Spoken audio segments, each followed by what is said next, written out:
Tahimik ang buong ika-12 palapag ng San Velasco Residences nang matagpuan ang bangkay ni Marco Reyes sa loob ng Unit 12C. May saksak sa dibdib at nakahandusay sa sahig ng sala. Maayos ang paligid, walang senyalis ng pagnanakaw, at nandoon pa ang wallet at mamahaling relo niya. Ngunit ang pinaka-nakapagtataka sa lahat, ang pinto ay nakalock mula sa loob. Walang sira ang kandado at walang basag ang mga bintana. Ayon sa gwardya, walang dumaan sa hallway matapos pumasok si Marco bandang 8:00 ng gabi. Tahimik ang buong palapag at walang reklamo ng sigawan o ingay. Nang hindi siya sumagot sa tawag ng asawa, doon pa lamang pinilit buksan ang pinto gamit ang master key. Doon tumambad ang katawan ni Marco, malamig na at walang buhay, habang ang unit ay tila walang bakas ng kaguluhan. Dumating ang pulis at forensic team bandang 11:00. Sinuri nila ang posisyon ng katawan, ang direksyon ng sugat, at ang talsik ng dugo sa sahig. Isang beses lamang sinaksak ang biktima, diretso sa puso. Walang galos sa kamay o braso na magpapakitang nanlaban siya. Ibig sabihin, maaaring kilala niya ang taong kasama niya bago siya pinatay. Sa maliit na mesa malapit sa sofa, may 2 baso ng alak. Ang isa ay may malinaw na fingerprint ni Marco. Ang isa ay may bakas ng ibang tao, ngunit bahagyang nabura na. Sa tabi ng pinto, may maliit na patak ng dugo sa doorknob. Halos hindi mapansin, ngunit malinaw na may ibang humawak doon matapos ang krimen. Gayunman, nanatiling sarado at nakalak ang pinto. Ayon sa forensic estimate, namatay si Marco bandang 9:30. Eksaktong oras kung kailan karaniwang tahimik na ang buong gusali. Walang naitalang bisita sa lobby. Walang delivery. Walang bagong rehistradong sasakyan sa parking area. Para bang may taong pumasok na walang bakas, no? At umalis na parang hindi kailanman nagkaroon ng pisikal na katawan. Sinuri ang CCTV ng elevator at hallway. Kitang pumasok si Marco mag-isa. Ngunit sa oras ng krimen, may 5 minutong footage na nawawala. Biglang nag-black screen, saka bumalik sa normal. Ayon sa building management, bihira raw mangyari ang ganitong aberya. Ngunit sa 5 minutong iyon, maaaring naganap ang lahat. 3 lamang ang may duplicate key ng unit. Ang una ay ang kanyang asawa na si Lara Reyes, isang interior designer na madalas bumiyahe. Ang ikalawa ay ang kapatid niyang si Daniel, na matagal nang may alitan kay Marco dahil sa negosyo at mana. At ang ikatlo ay si Anton Cruz, ang matalik niyang kaibigan mula kolehiyo at kasosyo sa ilang proyekto. Nang kausapin si Lara, umiiyak itong nagsabi na nasa bahay siya ng kanyang mga magulang noong gabi ng krimen. May ipinakita siyang mga litrato, nakuha raw bandang 9:00. Ngunit napansin ng investigador na wala sa mga larawan ang oras na nakalagay sa screen. Tinanggal daw niya ang setting dahil nakakairita, ayon sa kanya. Si Daniel naman ay kalmado at kumpiyansang nagsabi na nasa bar siya hanggang hating gabi. May mga kaibigan siyang maaaring tumestigo. Ngunit ayon sa credit card record, 9:00 lamang siya nagbayad ng huling order. Ang sumunod na oras ay walang anumang transaksyon na magpapatunay na nandoon pa siya. Si Anton ang pinakatahimik sa 3. Sinabi niyang huli niyang nakita si Marco bandang 7:00 sa cafe. Ngunit walang CCTV sa cafe na makapagpapatunay nito.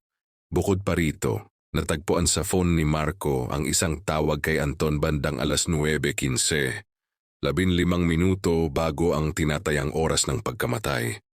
Ikaw, ano ang sa tingin mo? Sino kaya ang suspect sa kanilang 3? Comment down below at malalaman mo ang sagot sa dulo ng video. Habang patuloy ang investigasyon, napansin ng isang pulis ang kakaibang posisyon ng susi sa loob ng lock. Hindi ito tuwid gaya ng normal na pag-ikot mula sa loob. Bahagya itong nakatagilid, tila iniwan sa kalagitnaan ng paggalaw. Maliit na detalye, ngunit maaaring iyon ang magpapaliwanag kung paano naisara ang pinto nang walang taong naiwan sa loob.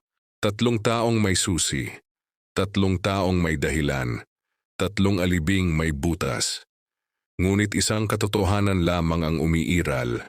May pumasok sa unit ni Marco, pumatay, at nakaalis sa silid na nakalock mula sa loob. Ang tanong ay hindi na kung may salarin, kundi kung sino sa kanila ang pinakamagaling magsinungaling. Matapos ang 3 araw na pagsusuri, bumalik ang lead investigator sa Unit 12C. Muli niyang sinuri ang pinto, ang kandado, at ang maliit na detalye sa posisyon ng susi. Doon niya napagtanto na hindi ito iniikot palabas, kundi hinila. Ibig sabihin, may paraang maisara ang pinto mula sa labas kahit walang taong maiiwan sa loob. Natuklasan sa loob ng basurahan ang manipis na nylon thread, halos kapareho ng ginagamit sa pangingisda. Walang fingerprint, ngunit sa lock mechanism, may bakas ng hibla na tumugma sa thread. Dito nabuo ang teorya. May naglagay ng sinulid sa susi bago ito paikutin mula sa loob. Inilabas ang sinulid sa ilalim ng pinto, saka hinila palabas upang muling ilock ang pinto. Ganito ang nangyari. Pumasok ang salarin gamit ang duplicate key. Pagkatapos ng krimen, iniwan niya ang susi sa loob ng lock, nakakabit sa nylon thread. Lumabas siya, dahan-dahang isinara ang pinto, at mula sa labas ay hinila ang sinulid upang umikot muli ang susi at magmukhang nakalock mula sa loob ang unit. Ang patak ng dugo sa doorknob ay mula sa maliit na hiwa sa kamay ng salarin habang hinihila ang sinulid. Pagkatapos maisara ang pinto, hinugot niya ang thread at itinapon ito sa basurahan sa hallway. Hindi ito napansin ng janitor dahil karaniwang may basura roon gabi-gabi. Ngunit sino ang may sapat na kaalaman sa ganitong teknik? Lumabas sa records na si Anton Cruz ay dating engineering student at mahilig sa survival tricks at escape puzzles. May mga video pa siya online tungkol sa locked room illusions na ginawa niya noong kolehiyo. Mas lalong tumibay ang hinala nang lumabas ang phone record. Ang tawag ni Marco kay Anton alas 9:15 ay hindi para makipagkita, kundi para sabihin na alam na niya ang pagnanakaw ni Anton sa kumpanya nila. Plano raw ni Marco na isumbong siya kinabukasan. Hinarap ng pulis si Anton gamit ang ebidensya. Ang nylon thread, ang tawag sa telepono, ang nawawalang 5 minutong CCTV na siya pala ang nag-delete gamit ang access card na dati niyang hiniram sa building admin, at ang hiwa sa kamay niyang tinakpan ng bandage. Sa una ay tumanggi siya. Ngunit nang ipakita ang eksaktong reenactment ng paraan ng pag-lock ng pinto, bumagsak ang kanyang balikat. Umamin siya. Hindi raw niya planong patayin si Marco, ngunit nagkaroon ng pagtatalo na nauwi sa saksakan. Pinili niya ang paraan ng locked room upang magmukhang imposibleng krimen.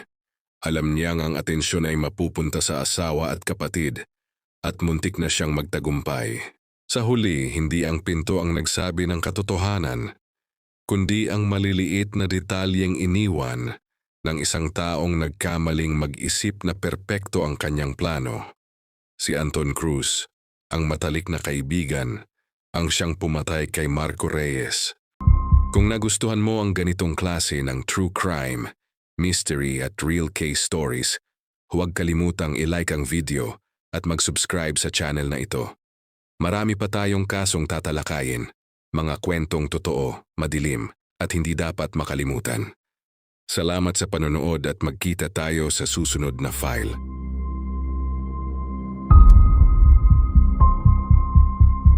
Dark Files.